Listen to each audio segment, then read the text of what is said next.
কাছে গেছিলেন? ডাক্তারের কাছে গেছিলাম, আমি উত্তরা এক ডাক্তারের কাছে গেছিলাম। উনি কি বলছে? বলছিল যে আপনার এটা খুব খারাপ অবস্থা, আপনার লেজার অপারেশন করতে হবে।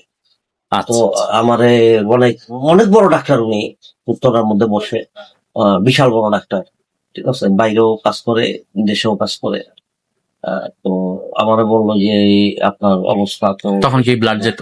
হ্যাঁ, ব্লাড যেত। তারপর থেকে তো আপনি আমার ওষুধ শুরু করলেন। হ্যাঁ হ্যাঁ হ্যাঁ হ্যাঁ হ্যাঁ। খুব বেশি যে ওষুধ দিচ্ছিলাম তাও তো না, তাই না না? না না না না, তবে মাঝে মাঝে যাইতো। এখনো ওই যে এই ওষুধ খাওয়ার আগ পর্যন্ত যাইতো।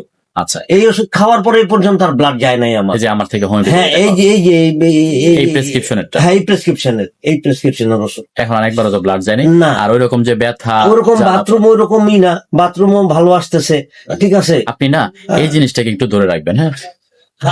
যেভাবে হোক টয়লেটটা যেন নরম থাকে, এই জন্য যেই খাবারগুলো আমি লিখে দিচ্ছিলাম, যা বলছিলাম, খাবার ঠিক ওইভাবে করে যাবেন। খাবার তো খুব, এই যে গরুর মাংস একেবারেই বন্ধ, ইলিশ মাছ, গরুর মাংস না, খাবেন সপ্তাহে একবার হলো তো খেতে হয়। আমি ভয়ই খাচ্ছি না এখন, ঘরে থেকে খাইতে বলে কিন্তু আমি খাচ্ছি না। স্টুলটা যেন হার্ড না হয় সেই জন্য যা যা করতে হয় হ্যাঁ ওই হ্যাঁ, কাজগুলোই করেন, হ্যাঁ?